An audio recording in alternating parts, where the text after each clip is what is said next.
I want to drive you crazy, though. Ha, on. I can't take much more of this. By this point, Naruto and Yugito were releasing heavy, nasally gasps as they tried to suck in oxygen. From his position, Naruto had a perfect view of her firm back muscles and tight ass. Her breasts weren't as visible since he was behind her, but he could feel her hardened nipples as he played with them. Naruto, Yugito craned her neck to look at him. Her eyes were clouded over and hazy. Kiss, I want a kiss, now, please. Naruto didn't speak as he leaned over and kissed her. Now back to chest, there was no space between them as they shared a sloppy kiss. His hips smacked against her tight tush every time he thrust himself inside of her. Neither of them were bothered by the drool their actions released, nor were they concerned with the juices flowing from Yugito's pussy as he continued churning her insides.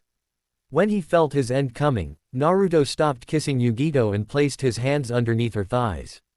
Naruto, what are you? Yugito's words were cut off when Naruto lifted her into the air, spread her legs apart, and fucked her from this new position.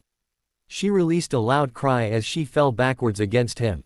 He grunted and turned around to use the wall to stabilize himself, and then continued to thrust his hips. The sound of their skin slapping together mixed in with his and Yugito's moans and grunts, until Nia. Naruto gritted his teeth as he pressed his face against Yugito's shoulder. The almost unquantifiable tightness as she milked him caused Naruto to release everything he had. Their bodies shook in unison for a moment, but then, as their strength ebbed, Naruto slid down the wall and onto the floor. His now flaccid dick slid out of Yugito with a wet plop, and their combined juices spilled from her pussy and created a small puddle. As the two of them caught their breath, Naruto slowly relaxed. "You were pretty aggressive today," he muttered as he kissed Yugito's shoulder. She turned her head to smile at him. "I haven't been able to sleep with you during our travels thanks to the others. Let's just say I wanted to make up for lost time." That's as good an excuse as any." After remaining on the floor for several minutes, the two regained enough strength to rinse off in the shower and crawl in bed. As they snuggled underneath the covers, a thought occurred to him. "What's the Falls of Truth like?" he asked. "It's just a waterfall," Yugito muttered in a drowsy voice. "It isn't even that big. However, for some reason, it can transport a person into their own mind. That's how they're able to confront themselves." "I see. You did this. Right. What was it like for you?" "For me," Yugito shifted against him as though getting more comfortable. "For me, it was like, funya." "Fu what?" Naruto asked. No one answered. Yugito. When the woman didn't answer him, he looked down and discovered that she had curled up against him like a cat. "She's asleep." Realizing he was not going to get any answers out of her today, Naruto closed his eyes and drifted off. XOX. Akatsuki had numerous hidden bases scattered throughout the elemental nations. Of course, they weren't using them anymore, which was why Orochimaru had decided to use them for himself. Konoha had been trying to track him down ever since his attack on their village, and it seemed that Naruto Brat was using Jiraiya's spy network to search for him. He'd been careful not to tip the network off by leading them to his bases. He wondered if the Anbu who'd ransacked them were disappointed when they discovered that each base had been abandoned. The thought made him chuckle. As he wandered down the winding tunnel, he pondered his next move as the footsteps of himself and his subordinate rang out. "Lord Orochimaru," Kabuto began, "what should we do now? Konoha is after us, and I'm pretty sure that both Kumo and Suna have joined forces with them." "Indeed." Orochimaru nodded, unconcerned as he turned a corner. The tunnel they were following wound around and around like a coiled snake as it led deeper underground. "I will have to deal with them eventually if I want to finally find the time to study all the jutsu in the world." Ever since he'd been denied the seat of 4th Hokage, Orochimaru's goal had been discovering all the world's jutsu. He was a researcher at heart. He loved discovering new things. That was why he experimented on all those people and himself. However, it had never been enough, and sadly, he couldn't overtly begin kidnapping too many people or the leaders of the world would catch on. If he could just wipe them all out, then maybe he could take over the elemental nations himself. That would be nice. Then he could experiment all he wanted. The pathway finally came to an end. A large cavern opened up before him. Orochimaru gazed around the space, which contained the massive roots of a tree. The demonic statue used by Akatsuki to seal away the Biju was also there. However, what caught Orochimaru's attention was the bed located several meters from the tree. Cables ran from the bed to the tree, but they weren't attached to anything. He reached out and placed a hand against the tree, studying it with both his chakra and his vision. Now that he was looking at it more closely, it resembled more of a flower than a tree. He sensed Hashirama's chakra within it as well. Also, it looked like there were pods, or maybe cocoons, hanging from it. A smile rose to his face as he realized what this was. "Yes, I think this will do nicely."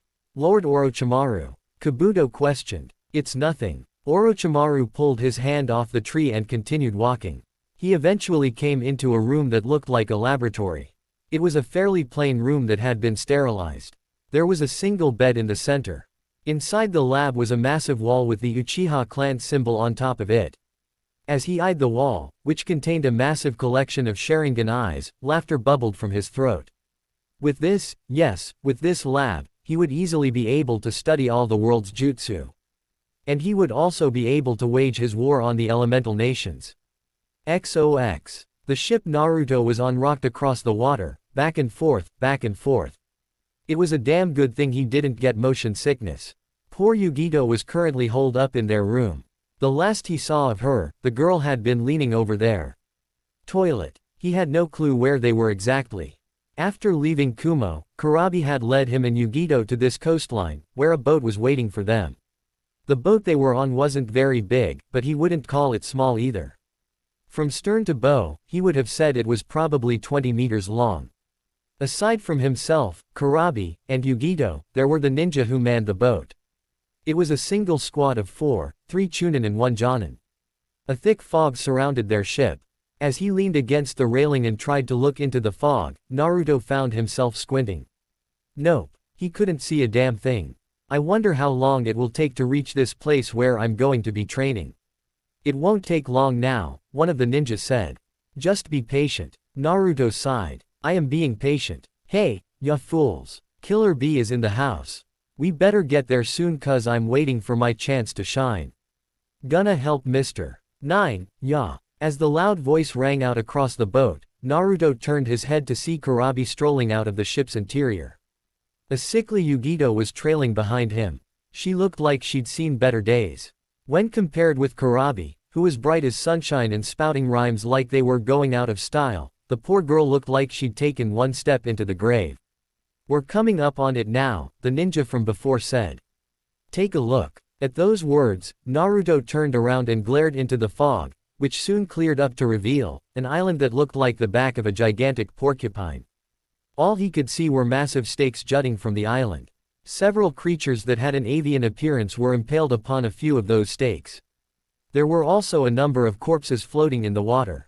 As he gazed upon the place, which looked very much like the forest of death back in Konoha, an unsettling knot tied up his stomach. He turned back around. This is where the Falls of Truth is supposed to be. The ninja just grinned. That's right. Don't worry. I know it looks rough, but so long as you don't provoke any of the animals in there, it'll be alright. There's just one creature here that you need to worry about. Naruto gave the man a dubious look. And which creature is that? Before anyone could respond to his question, the water beneath their boat was disturbed. Several bulges appeared like someone was using a water jutsu. However, when the water broke, what appeared before them was not a jutsu but numerous massive tentacles. Each one easily towered over the boat. They had suction cups that were about the same size as him. In other words, they were really freaking big. The waves created from the tentacles rising above the water's surface caused the boat to rock. Yugito, who was quite pale, suddenly turned green as she stumbled across the boat. Naruto rushed over to her side and wrapped an arm around her waist, keeping the woman from going overboard. You okay, Yugi? I've been better. As the massive tentacles rose from the water, another, even larger bulge suddenly appeared before. Like a fire dragon breaking through the sky, a massive head suddenly burst out of the water. It was long and sleek. Staring at the massive body, Naruto realized that it was a giant squid. You guys have giant squid here? Naruto asked. Obviously. The man shouted. Damn, and this is the one I was going to warn you about. The massive squid looked quite angry. Several of its tentacles shot out as though to try and smash their ship apart, but before that could happen, 8 tentacles suddenly emerged from Kurabi's back and smacked the tentacles away. Quit squidding around, ya fool. Go back to the deep and fall asleep. Without warning, Kurabi leapt into the air, and then his body transformed. Having seen this several times already, Naruto wasn't too shocked when the man was engulfed in chakra, which then solidified until it became the massive body of an ox with 8 tentacle-like tails. The now fully transformed Kurabi rushed through the water, creating waves that slammed into the boat. Naruto groaned when Yugito suddenly vomited all over his shirt.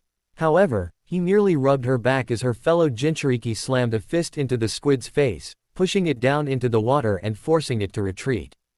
Sorry, Naruto, Yugito mumbled as she dry heaved. Meh, I'll wash it when we climb ashore, Naruto said. With the squid gone, the journey continued. Naruto changed shirts. Sadly, he couldn't get rid of the smell.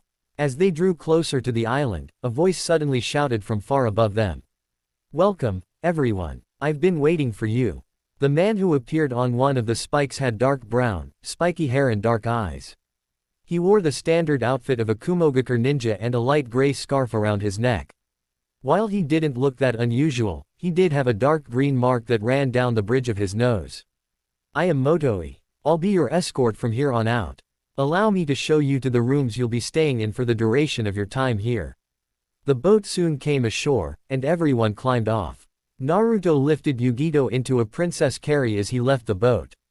Despite how he smelled a little like vomit, she didn't seem bothered as she burrowed her face into his neck.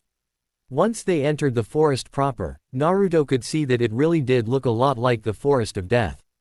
There were thick trees that would require at least 20 shadow clones to wrap around the trunks of. These trees had large roots that crawled out of the earth, twisting around each other to form odd shapes. Above their heads were numerous vines, twisting, turning, and warping around each other. Grass covered much of the path they walked on. A loud roar echoed around the group as they stepped further into the forest. Naruto looked up with the others and gawked when he found a gigantic gorilla easily 10 times his height glaring down at them. The mighty beast smashed his fists against his chest. It looked seconds away from attacking them. Don't worry, King. Kurabi stepped forward. These guys are with me. The gorilla that Kurabi called King paused. It looked down at Kurabi, and then hopped off the branch it stood on, landing on the ground. Kurabi walked up to it and held out his fist. Oddly enough, King proceeded to fist bump the 8-tailed Jinchuriki as though they were best friends. What's going on here? Naruto wondered out loud. Kurabi came here to train in how to use the Hachibi's power, Motoi said. During that time where he was mastering the Hachibi's power, he tamed all of the beasts here. So long as he is around, none of the monsters will harm you. Is that so? Naruto muttered. Their journey soon continued uninterrupted, and it wasn't long before they reached the place where they would be staying. It didn't look like much. Made of a really old and worn-looking wood, if Naruto didn't know any better, he would have said it had been carved out from a tree. Just above the entrance was a single feature of the Hachibi's head protruding outward like it was trying to break free. Naruto didn't fail to notice that it was missing one of its horns just like the real one. The inside wasn't much better. Naruto wouldn't say it looked shabby out loud, but it definitely reminded him of the shabby interior of that training hall in the Forest of Death. Several tiles on the floor were broken. The paint on the wall was faded. Likewise, the doors were unadorned with any features. He guessed blandness was a trait for buildings like this, whose only purpose was to serve as a testing ground for the Chunin exams. All right. Motoi looked at everyone. You may choose whichever rooms you like. There's a dining hall downstairs and you can eat whenever you want. I heard you're here to train, so I'll leave you all to it. It's been a long journey, Naruto said. I suppose that means we should get some R&R first. That's right. Rest and relaxation is important for people who are on a vacation, ya fools, Kurabi said. Ima go up to my own room. Naruto, ya fool, you take Yugito and get her all groomed. Naruto, Yugito still in his arms, watched as Kurabi wandered off on his own. He looked down at the woman he was carrying to see her tired expression. He chuckled. Let's rest up, he said to her. Yugito looked up at him, smiled, and nodded as she wrapped her arms around his neck. Yes, let's. XOX. After sleeping for an entire day, Naruto woke up bright and early the next morning and went down to the mess hall with Yugito. There wasn't anybody else there. However, as they conversed and ate together, several of the ninja who'd been with them on the boat did arrive eventually. I see the rumors are true, the man from before, who'd talked about the squid, sat down beside them and grinned. I'd heard that you two were in a relationship, but I wasn't sure I believed it until now.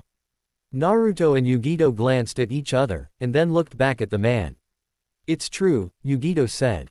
Though it hasn't been long since we started dating. I'm surprised rumors spread so quickly. Well, you know, the man shrugged. There was a rumor that several people who live near your apartment heard you screaming in ecstasy one night, and the next morning, you two left together. That's where the rumors all started. While Yugito's cheeks turned a brilliant shade of red, Naruto did his best not to feel embarrassed. It was shameful that several people had heard them having sex. That said, what they had done wasn't something he was ashamed of. People need to mind their own business, he muttered quietly. The man just chuckled before settling down. In all seriousness, it is pretty strange to everyone, you know. A Konoha ninja and a Kumo ninja in a relationship. Until the Chunin exams in Konoha several years ago, our villages were always at war with each other. Even though we're allies now, it's still weird to imagine two ninja from different villages dating, especially after what happened to our Raikage. Naruto nodded as he listened to the man, but the fact remained that he and Yugito had bonded before she, Kurabi, and the Raikage were manipulated by a genjutsu. His feelings weren't going to change because of that. After finishing breakfast, Naruto and Yugito decided to wander outside. They were going to begin training soon, but Yugito said she wanted to show him the island before that happened. Naruto didn't object. It would be good to familiarize himself with the place. As they were wandering through the forest, a loud crashing noise echoed all around them, causing the two to stop. Naruto cocked his head to the side, listening. Yugito merely pressed a hand to her face and sighed. "What was that?" he asked. "It sounds like Kurabi is wrestling right now," she said. Naruto frowned. "Wrestling? With who? Follow me." Yugito turned around and began walking off, and Naruto followed her.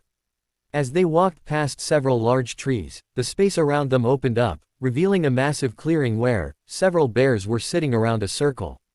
Naruto blinked several times. Kurabia was in the center of that circle along with what appeared to be a giant panda. Well, it was black and white like a panda. He didn't really know if it was a panda or another bear.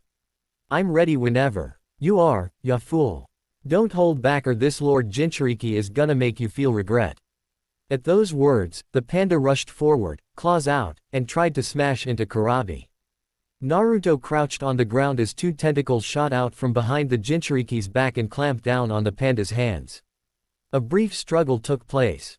However, it was clear from the onset who would win, and just as he expected, the panda was shoved out of the wrestling ring, which Naruto realized was actually a sumo ring. "Kurabi is sumo wrestling with giant bears," he mumbled.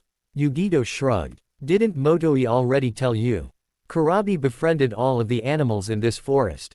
"Yeah, he did." Naruto shook his head. "I just never expected to see something like this."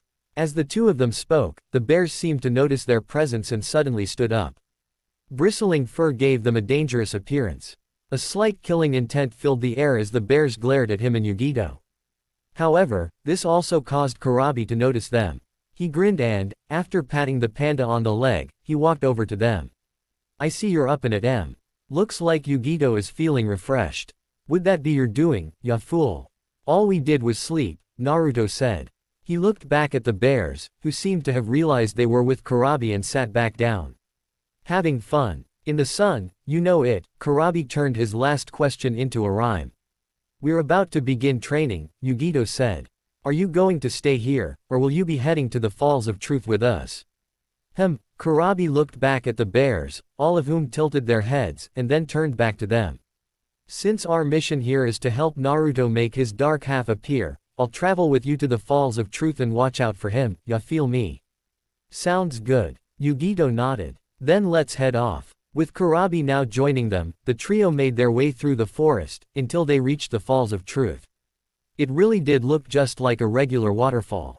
It wasn't very big. A small pond spread out at the bottom of the waterfall, and a single piece of land emerged from within the pond like an island.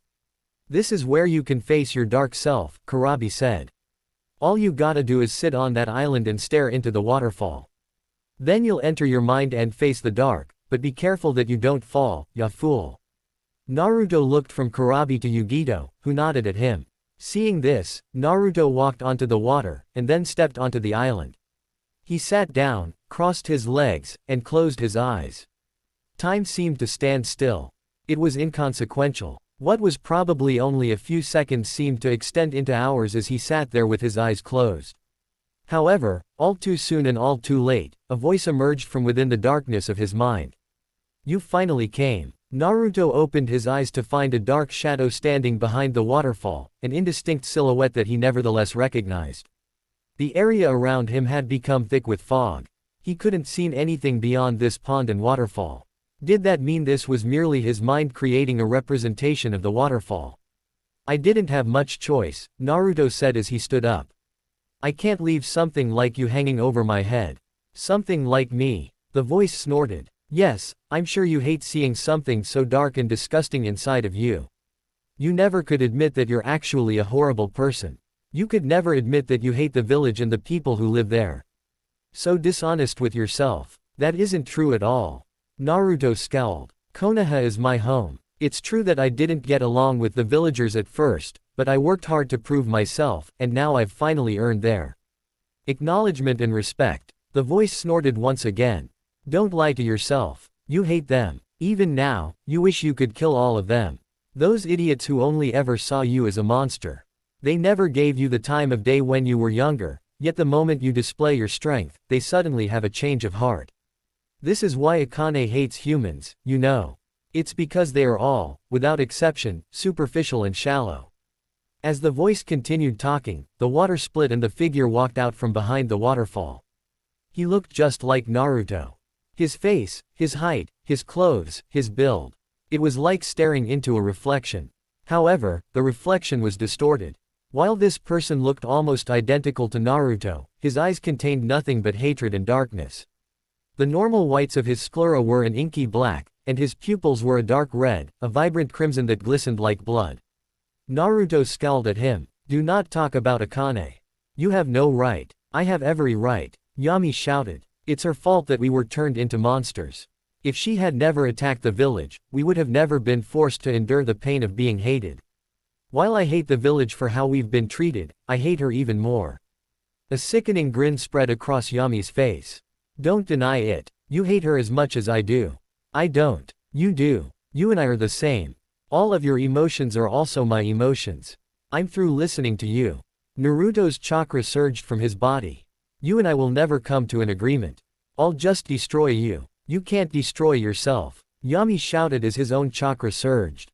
The two of them glared at each other for a good while, but then, on some unspoken signal, they shot forward. A ferocious battle cry tore from their lips. The sounds were identical. Meeting in the middle, the two of them slammed their fists together. A ripple spread out from the point of impact. The disturbed water forced them to send more chakra down to their feet. However, that didn't stop them from beginning their battle. Yami threw a powerful punch at Naruto's middle. The fist was so fast the air around it rippled. An attack like that would have struck an average Jonin hard, but Naruto twisted his torso and brought up his leg, knocking the fist off course with his shin. Using that same leg, he launched a kick at Yami's side, but his dark half blocked it with a forearm. The meeting of leg and forearm echoed across the pond like someone kicking a training log with their full strength. Realizing that his attack had done nothing, Naruto retracted his leg, but he didn't move back. Instead he moved forward one step, brought up his other leg, and tried to kick Yami again. The attack was blocked. Another dull thudding noise echoed around them. Yami, not one to let this opportunity slip by, grabbed his leg. Naruto winced as the bones in his shin creaked. With a grunt, Yami lifted Naruto off the ground, spun around several times, and flung him through the air. Before Naruto could even regain his bearings, several Yami clones appeared around him.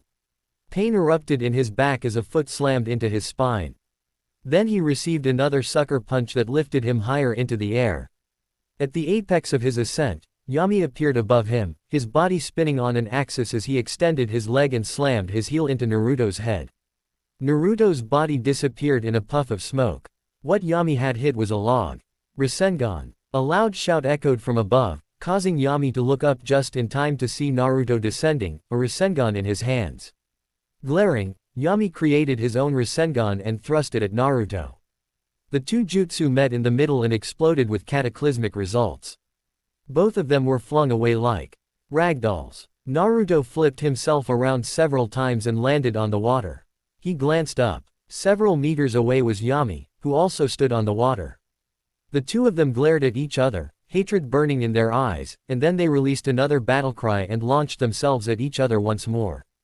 XOX. Yugito stood at the shore of the small pond, watching Naruto with a worried expression. She bit her lip, tapped her foot against the ground, and crossed her arms. It's already been 20 minutes, she mumbled. Yo. It seems he's really hashing it out with his own darkness. This situation is quite the mess, Kurabi rapped. Yugito sighed. Do you think he can really defeat his own darkness? Does the kitten lack confidence in her man? Kurabi asked. It isn't that I lack confidence in Naruto. Yugito turned to look at the man who was even now sitting cross-legged on the small island before the Falls of Truth. He hadn't moved from that spot. In a soft voice, she finished her thoughts. I'm just worried. Kurabi crossed his arms and stared at Naruto for a while. Yugito couldn't see his eyes since they were covered in shades. I don't think we need to worry about Naruto. He's a stubborn one, yo. He won't let a little darkness beat him. He'll devour that darkness and sing a hymn. Oh, that was pretty good. Kurabi pulled out a notebook and a pen, crouched down, and began writing something while mumbling to himself. Yugito didn't even spare him a glance as she watched the blonde man, who was battling his dark half. Please be okay, Naruto. XOX. Senpuken. Senpuken. Naruto and Yami thrust out their fists at the same time. A powerful blast of wind shot from their extended fists, traveled the distance between them, and exploded against each other. Powerful force winds collided and were pushed outward. The two identical figures were thrown back. Skidding along the water's surface, they covered their faces as wind and water lashed out everywhere. Gritting his teeth, Naruto went through a series of hand seals before shouting out the name of his jutsu. Futon. Rinkudent wind release, drilling air bullet. Naruto inhaled a deep breath, which caused his stomach to expand, and then pounded a fist against it. The external pressure forced a highly compressed ball of air from his mouth. It tore through the airspace, this sphere of pressurized air, moving so fast it left wakes in the water. Yami didn't return fire with the same jutsu. A swirling blue ball of chakra appeared in his hand, which he slammed into the air bullet. Rasengan. The Rasengan tore through the air bullet like it was nothing, blasting the jutsu apart. The moment the wind disturbed, Yami created a clone, which began feeding chakra into the Rasengan, making it grow even bigger. Seeing what Yami was doing, Naruto also created a clone, then created a Rasengan and had the clone feed chakra into it. As his jutsu grew to the size of his head, Naruto rushed forward at the same time as Yami.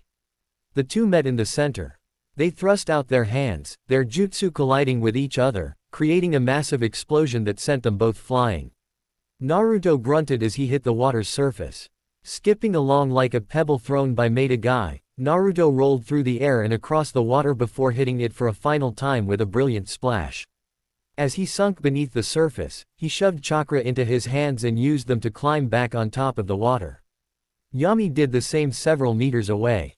The two of them stared at each other, rage and anger filling their eyes. This is getting ridiculous, Naruto mumbled out loud. Neither one of us is able to get the upper hand here. We have the same jutsu, the same strength, the same tactical knowledge. How am I supposed to beat this guy? Feel free to give up any time, Yami said with a grim smile as he stood up. Yami's face was covered in scrapes and bruises. His clothing was torn in some places. Blood leaked from cuts on his arms and legs where one of Naruto's jutsu had hit him. Of course, it wasn't like Naruto was in much better shape, he was also covered in cuts and bruises. This battle had been going on for a long time, though Naruto didn't know how long since time seemed skewed in this strange place. That said, in all the time they'd fought, neither he or Yami had been able to claim the upper hand. It was just as Naruto said. Their fighting style, attack patterns, tactics, jutsu, all of it was the same. Fighting against Yami was like fighting a reflection of himself. A reflection of myself. Naruto frowned as he thought about that single sentence. It was just one line. However, the more he thought about it, the more he thought this line encompassed him and Yami. He's a reflection of myself. He's me. He is, my inner thoughts. Gnashing his teeth together, Naruto recalled his past, all the times he'd been scorned, the times he'd been ignored, the way people spoke about him behind his back, telling their children not to go near him. Back when he'd been just a brat, his existence had been a lonely one, and all of it was thanks to the village. It was thanks to Konoha. It seems you finally get it, huh? A dark grin spread across Yami's face. All of my thoughts, all of my feelings, they are all a reflection of you. I am you. My thoughts, my feelings, my desires, they are yours because I am you. You can't defeat me. You're right. Naruto smiled as something within his mind clicked. Defeating you is impossible. You can't defeat yourself. That's why I won't defeat you. So you're giving up? Yami asked as if he couldn't believe his words. I'm not doing that either. Then what? Are we just going to stand here all day? Are we just going to stand around here in perpetuity? Two identical figures locked in a never-ending struggle. Give me a fucking break. I have no intention of remaining here, and I have no intention of being locked away in the dark again. Then it's a good thing I have no intention of locking you up, Naruto said. Then shut up and give me your body. Yami shouted as he rushed at Naruto, prepared to strike. Let me take over. Then I'll show those people in Konoha what true fear is. I'll make them suffer like they made us suffer. No, Naruto said as he spread out his arms, you won't. Yami's eyes widened as he slammed into Naruto. The force drove him back a little, but only by a step or two. Naruto embraced Yami, who remained stiff as a board, as though the action had stunned him. It looked like he was able to fool even himself. The thought made Naruto snicker. There's no need for either of us to go anywhere, Naruto said. You don't need to disappear or be locked away, and neither do I. I've been thinking about it for a long time now, ever since you first showed up, and I realized that you and I are the same. That's why, I accept you. Your thoughts, your feelings, your emotions, I accept all of them. I'm not going to let you remain in that dark space where I locked you away. You're staying here. Yami was silent for a long moment, unable to talk, unable to move. His arms remained at his sides. Then, finally, he spoke. You won't lock me away again. I won't lock you away. I can remain here. You're staying right here with me. I see. Yami sniffled. It was the only sign he revealed that he was crying. As he shed silent tears, his body soon wavered like a ghost. It became translucent before finally disappearing. Naruto opened the eyes that he had closed and stared at the falls of truth, the real falls of truth, and not the illusionary world that he had journeyed to when facing Yami. After staring at the waterfall for a few seconds, he raised his hand, glancing at it as he clenched and unclenched it. I don't feel much different than I did before. He wasn't sure what he'd been expecting, but he figured that after accepting the darkness within himself, he would feel slightly different, like maybe he'd be more angry or something. But no, he felt no different really. Well, maybe a bit more irritable. However, the hatred and anger he'd been expecting never came. A sigh escaped him. Naruto. A gentle, unsure voice called his name. Standing up, Naruto turned around and smiled at Yugito, who stood by the water's edge with a grinning Kurabi. The worried look in Yugito's eyes did him a world of good. Hey, he swiped his nose with his thumb. I'm back. You know, fighting my own darkness was easier than I thought. Yugito stared at him for a moment longer, then clutched a hand to her chest, took several deep breaths, and gave a relieved sigh. She looked back and offered him the brightest smile he'd seen yet. I'm glad you were able to accomplish what you came here for. Ya did it, ya fool. Beaten, your own darkness is the sign of a true man. That's 'cause it means it was all in the plan. You be fightin' on land, making a stand. Fool ya fool. Kurabi began rapping, ruining the moment between Naruto and Yugito. The look on the Nibi Jinchuriki's face made him snicker. She looked very much like she wanted to punch the guy's lights out. If it's not too much trouble, I'd like to stay here for a few more days to test out my hybrid mode, Naruto said to them. I haven't used it to its full potential yet because of Yami, so I don't know what it can do.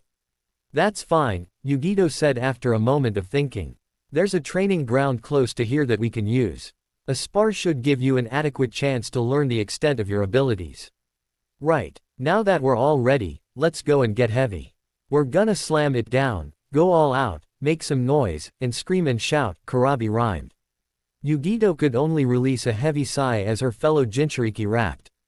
XOX. Naruto stayed on that island with Yugito and Kurabi for 2 more days, testing the limits of his hybrid mode.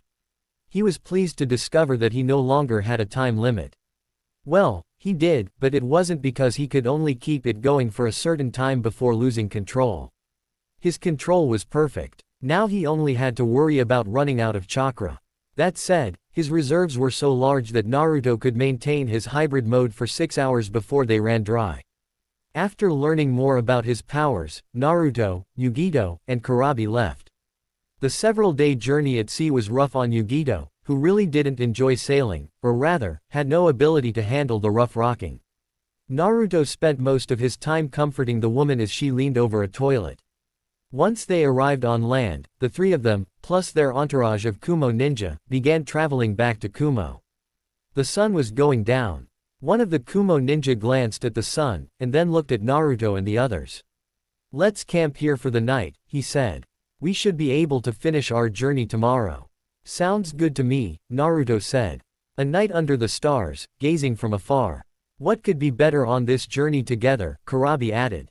Please stop rapping, Yugito sighed. Don't be dissin' my rhymes, ya fool. The group quickly and efficiently set up camp. Several ninja went off to catch some fish, another built a fire, and the rest spread out the sleeping bags they'd be using. Since Kaminari no Kuni was rough and the ground was uneven, they couldn't set up a tent. Naruto and Yugito set their sleeping bags together near a large boulder. Those two sure are late, one of the ninjas said. Think they got lost. Another joked. How many times have we traveled down this path? Asked the other. There's no way they could get lost. His stomach grumbled. I hope they're not having trouble catching any fish. As if the man's words were magic, the two ninja who'd gone out in search of food finally came back with a string of fish. They apologized for being late. That night, after everyone had eaten their fill, the ninjas separated and went to sleep. Two people stayed up to watch the camp. The plan was to take turns watching the camp in shifts. Naruto and Yugito slept together, away from the others. Sometime during the night, Naruto woke up instantly when a brief killing intent surged around him. His eyes snapped open as a shadow appeared above him. Even while startled, he reacted swiftly, cutting through his sleeping bag with wind chakra and attacking the person hovering over him. Senpuken. His fist slammed into the dark figure. A surge of wind chakra sent the figure spiraling through the air before striking the ground with a harsh crack. Yugito, who had also sensed the killing intent, leapt to her feet, her long nails coated in dark purple fire. What's going on? A shout came from one of the other ninja. Naruto. Yugito questioned. I'm not sure what's going on either. He shook his head before slowly traveling toward the body he'd launched in the air. The other ninja also came closer to the body, only to discover. This is Mitoba, one of the ninja exclaimed. The one who went to catch fish? Asked Naruto. The very same. The ninja frowned. What was he doing? Why did he try to attack you? I don't know, but Naruto's hand flashed out just as the other ninja who'd gone with Mitoba tried to leave. A small bullet of wind slammed into his leg, sending him to the ground. I have a feeling this guy knows why. All of the Kumo ninja looked shocked by what happened. However, they didn't have time to do anything as Naruto pinned the man to the ground. He'd already channeled chakra into his eyes, which caused them to become a dark amethyst. He glared at the ninja and sent a wave of killing intent this man's way. Who are you? What are you talking about? The man asked. You know who I am. Why are you attacking me? Seeing that Naruto's cold face remained unchanged, the ninja looked at his fellow Kumo ninja. What are you all doing just standing around? This Konoha ninja is attacking me without provocation.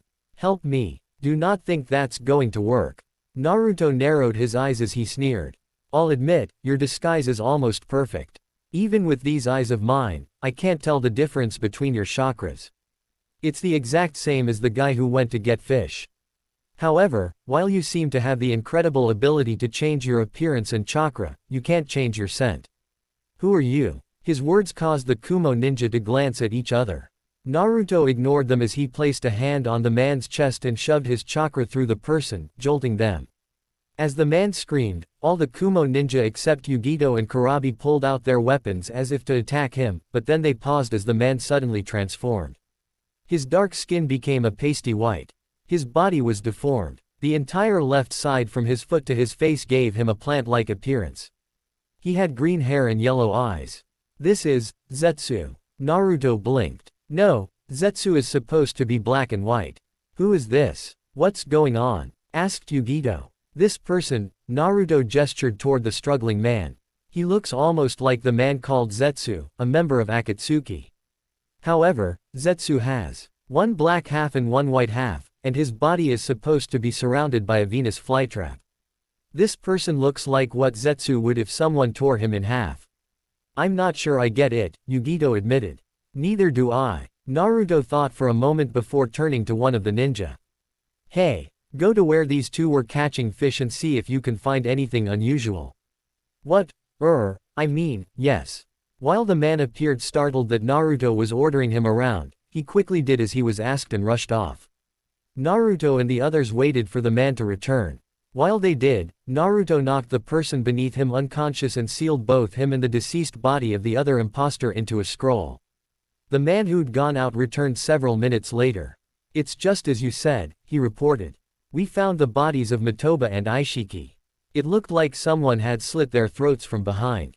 The words startled everyone present, and Naruto didn't doubt they all understood the implications. Not a single one of them had suspected these two were imposters. Even Naruto hadn't realized it until he sensed the negative intention of the one who tried to kill him. Of course, now that he knew what to look for, he would rely on his sense of smell to sniff out any imposters. Let's return to Kumo and report what happened to the Raikage, Naruto said. Yes, everyone agreed. Since they had no designs to stay the night anymore, Naruto and the others packed up their camp and began racing off again. They made good progress. None of them slept or ate as they ran through Kaminari no Kuni, all to reach Kumo in record time. However, when they arrived, it was to find Kumogakure in a state of emergency. What's going on here? Asked Yugito. Looks like something serious happened, yo, Kurabi said. They were right. Ninja were rushing all around the village when they arrived, and it looked like several buildings had been destroyed. Naruto looked over at what appeared to be relief efforts to help people who'd been trapped by rubble. Several ninja were removing large chunks of sediment away from a group of civilians. There were also even more ninja patrolling the village. Lord B. Lady Yugito. You've both returned. One of the passing ninja recognized them and rushed over. The Raikage said he wanted to see you the moment you came back from Turtle Island. You should head over to his office. We'll go there now, Yugito said without pause. The group quickly traveled up to the Raikage's office, where the leader of Kumo was currently having a heated discussion with a dark-skinned young woman. Naruto didn't know what they were talking about. The moment he, Yugito, and Kurabi entered the room, he quieted down and glanced at them. I see you three have come back, he said with a heavy grunt. The situation here is pretty serious, so I won't ask for your report. Several of our own ninja have betrayed us. We don't know why, but a number of them planted explosive tags at some of the residents to our more prominent civilians. Right now, Kumo is in an uproar over what happened. We're trying to calm everyone down, but things aren't looking good. Naruto and Yugito glanced at each other when they heard this. Given what happened to them on their trip here, both of them were sure that what happened here wasn't a betrayal. Actually, Lord Raikage, Yugito said. We don't think the ninja who planted those explosive notes are traitors. In fact, they might not even be your ninja. What? Narrowed his eyes. What does that mean? Speak clearly so I can understand. In response to this man's words, Naruto pulled out a scroll, set it on the ground, and unsealed the two bodies. The Raikage's eyes widened when he eyed the dead Kumo ninja. However, it narrowed when he saw the strange white person who didn't look quite human. As Naruto took a step back, Yugito explained what happened when they were traveling home. So you think these things have disguised themselves as my shinobi to perform acts of terrorism? Said as the dark-skinned woman behind them gazed at the two bodies in shock. We believe it's more than likely, Yugito said. The Raikage grunted. This is just great. It seems we're having to deal with one problem after another. Giving the bodies a displeased glance, he looked at the dark-skinned woman and gestured to her. Have the corpse analyzed and send the one still living down to the interrogation chamber. Yes, Lord Raikage, the dark-skinned woman said as Naruto resealed the two bodies and handed it to her. The woman grabbed the scroll, bowed to the Raikage once more, and then exited the room. After releasing an intense, deep breath of air, he looked at the three of them. The grave look he wore caused even Kurabi to straighten. It seems there are numerous problems occurring around here. I don't like this situation at all. Naruto frowned at the Raikage's words, which implied that something more than just the current problems they knew of had happened. He remained silent. Even Kurabi wasn't talking, which was a clear sign of how serious the situation was. We're not the only one who's having this problem, the Raikage said at last. Naruto's heart leapt into his throat, but it didn't seem to notice as he continued speaking. Konoha, Kiri, and even Suna have all had the same issue. Several of their ninja appear to have gone rogue and caused damage to their villages. However, if what you said is true and it's actually these strange creatures that are infiltrating the village, then it means someone out there is gunning for us. The problem is I've never seen anything quite like this. I'm not sure what to make of it. As the Raikage became silent, Naruto glanced at the other two. Yugito and Kurabi were both silent as well. Not only were they unwilling to speak, but they both had a grave and fierce demeanor. It seemed they had no idea what to do about this situation. He took a step forward. I think we should contact the other villages. Let everyone know what we know. If we can pool our resources and intelligence together, then we might be able to discover where these white plant-like people are coming from. If we can follow their trail, I'm sure we'll also discover who is behind this. I nodded. I don't have any other ideas, so we'll go with that. I'll be heading back to Konoha, Naruto added. I'll get in contact with Jiraiya's spy network again and have them focus on discovering more about these white people. In that case, take Yugito with you, I said. The two of you make a great team, so it would be a shame to split you up. Yugito placed her hand against her chest and gave the Raikage a swift bow. Naruto nodded. As their goals solidified, he began thinking of what he needed to do. Report to Konoha, contact the spy network, locate where these white plant-like people who resembled Zetsu were coming from, and discover the location of Orochimaru. It was a tall order. However, somehow, he believed that all of these incidents and tasks would lead him to the same place. Call him crazy, but he was almost 100% positive that these white Zetsu-like beings were somehow related to Orochimaru. Thank you for watching. Please remember to like and subscribe, and I'll catch you in the next part.